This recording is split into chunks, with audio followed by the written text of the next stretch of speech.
Hello everyone, welcome to Program Your Life.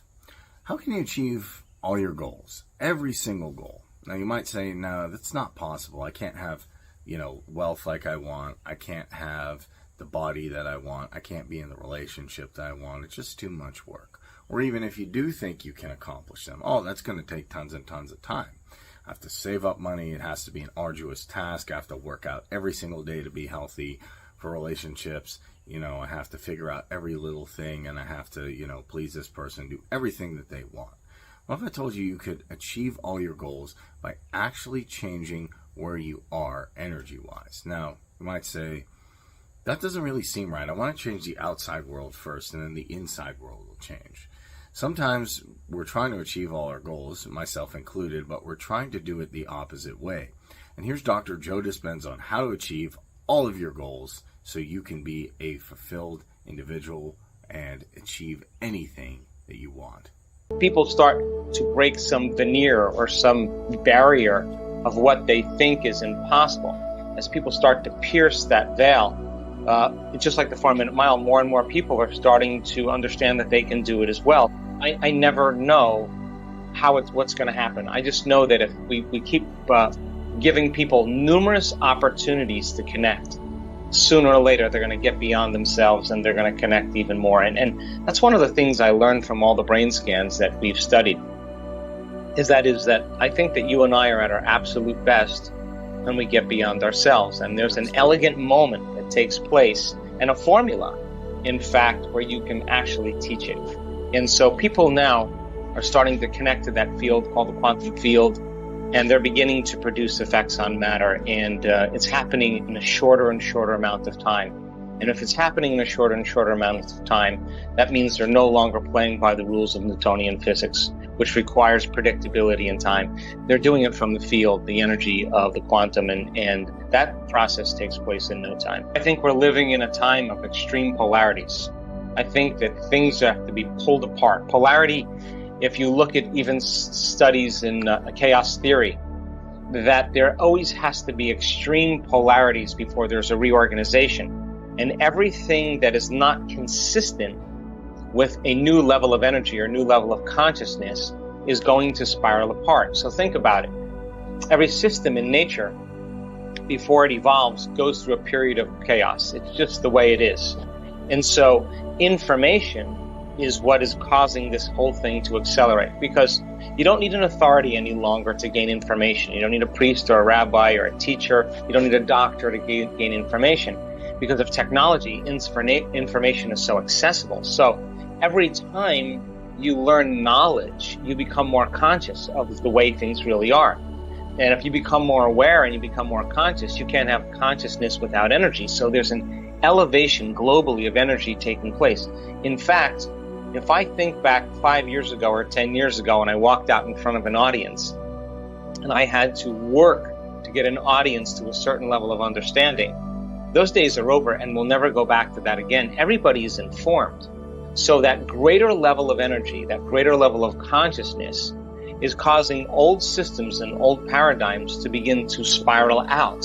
And so whether you're looking at the environment, politics, economics, religion, education, journalism, medicine, all of those paradigms are beginning to unravel because they're no longer consistent with a greater level of energy. So how then do we face these challenges is the big question, because if we face them in fear, then it's the very emotion and energy of fear that created them in the first place.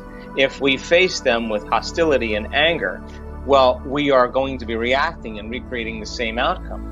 So we have to embrace this understanding, not as in a separate way of like, you're over there and I'm over here, because that's the lie that we've been told, that separation is the way things really are. And in fact, in the quantum, everything is connected by an invisible field of energy, everything material, in fact. So then how do you unify everything material? And it's that elevated emotion called love or gratitude. So then when we begin to come from that level of consciousness, we experience less separation. In fact, our heart begins to open, our field around our body begins to expand, and that field around the body that begins to expand actually touches every other thing that's material from an immaterial place. That means then, when you're feeling love for yourself, or love for life, or love for the moment, every single person that you have a relationship with, if your signal is the strongest, will begin to affect their autonomic nervous system. We know this to be the truth because we've measured this over and over again. We can take a group of 750 people and put them in a room, and we can have 50 people in the front of the room wearing heart rate monitors. Now, it turns out, as you know the heart math team over there, Howard Martin, Roland, and Debbie, and all those guys, that when you're frustrated, when you're impatient, when you're resentful, your heart actually beats very, very incoherently. It beats out of order. That's because you're stepping on the gas and the brake at the same time. Survival systems are switching on, the stress hormones are being released, but you're not running, you're not fighting, and you're not hiding. Hello and welcome back, everyone. So, achieving all our goals, like he talked about the mile run. Once someone decided that they could run a mile in 7 minutes, Roger Bannister was done. And you can start doing that too. Change your energy, and then you start to change your belief system. And when you impress your subconscious mind, there's no goal you can't achieve. So there's a conflict between the accelerator and the brake, and that's what causes the heart to beat arrhythmically. So then, when you switch from those limited emotions to elevated emotions, then you start feeling love and gratitude. All of a sudden, you begin to produce a very coherent magnetic field around your body. That energy is frequency, and all frequency carries information.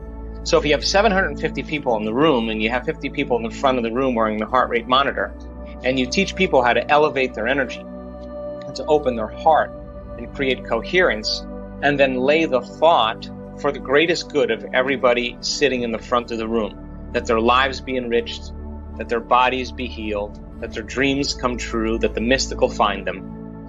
When you see the majority of those people wearing the heart rate monitors all go into heart coherence at the exact same time, in the exact same day, on the exact same meditation, you have to scratch your head and realize that there is no separation. In fact, it is that energy that binds all of us. So now, how do you change the world then is the next question, because if you're seeing those non-local changes, then those people that are feeling heart coherence, every person they're in a relationship with, that they are networked with, to some measure or some degree, will have an effect on their autonomic nervous system. Well, they'll feel more coherent or more loving in that moment. So then if you get a group of people all doing this around the world, and HeartMath has done great research on Project Coherence to show that, in effect, that it can happen on opposite sides of the world, you get enough people doing that, you start seeing everybody coming from the place of love. Now, what does that do? Something emerges. A new species, a new consciousness emerges, where we're all acting as one mind. The beauty behind those birds and those fish is when you look at them, they look at like one organism. They look like a bigger organism than they really are. The individuals are making up the whole, but they're connected and they're acting as one mind. So then the antithesis is also true.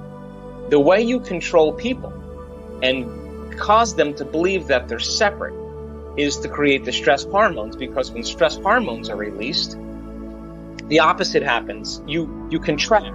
The energy of field around your body is being used. The vital life force is being used and turned into chemistry, and the field around your body shrinks. Now you feel more like matter and less like energy, more like particle and less like wave. The very hormones of stress really endorse our senses, and we become materialists. So if we can't see it or smell it or hear it or taste it or feel it, it doesn't exist. And those chemicals then cause us to feel separation, because our senses fool us into believing you're over there and I'm over here. I'm over here and my dreams are way over there, and I have to drag my body through space to get to my future, and it's going to take time. So our dreams are way out away from us, and it's going to take time for us to get to them. So now, get a community of people together that are all resonating at that frequency. You start to see dramatic changes that will begin to take place in crime rates, in violence, in economic growth as a result of a new energy. Now, but here's the deal. If you measure those changes when, say, in a peace gathering project where thousands of people are focusing on peace, and you start seeing changes in crime and violence and everything else, when those peace gathering projects end, violence and crime return back to the same level again. So it's not enough to just think it. We have to live it. We have to live that prayer every single day. We have to demonstrate peace. We have to embody it. We have to do it with our eyes open. We have to demonstrate it so that we give others permission to do the same. And so then the question is, then how do you become supernatural? Well, you have to first start doing what feels unnatural. That means when everybody else is in fear, that's when you show courage. When everybody else is hostile and angry, that's the time to show love and compassion. When everybody else is in lack and poverty, that's the time to give. And I think that gives people permission to do the same because of mirror neurons. We want to emulate that behavior, and it counts the most in those moments. It doesn't count when everything is comfortable and okay. It counts the most when you should be doing something else. And if you're able to go against those years, thousands of years of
genetic programming hardwired into our survival centers, all of a sudden other people will begin to do the same, and you will see an emergence of a new consciousness.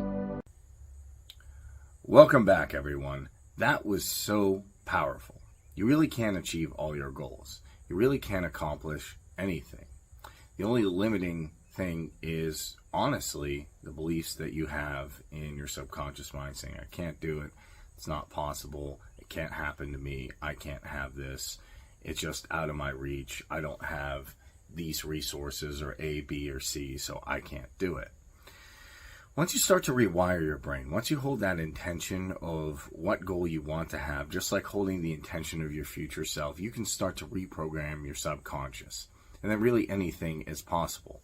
Why is this channel Program My Life? Because you really can program your life. And you can do that through impressing your subconscious mind. And then all goals, any obstacles can be achieved, and you can push any obstacle out of the way. It is really that amazing. So I hope you enjoyed this video. If you did, make sure to subscribe. I'll catch you in the next one.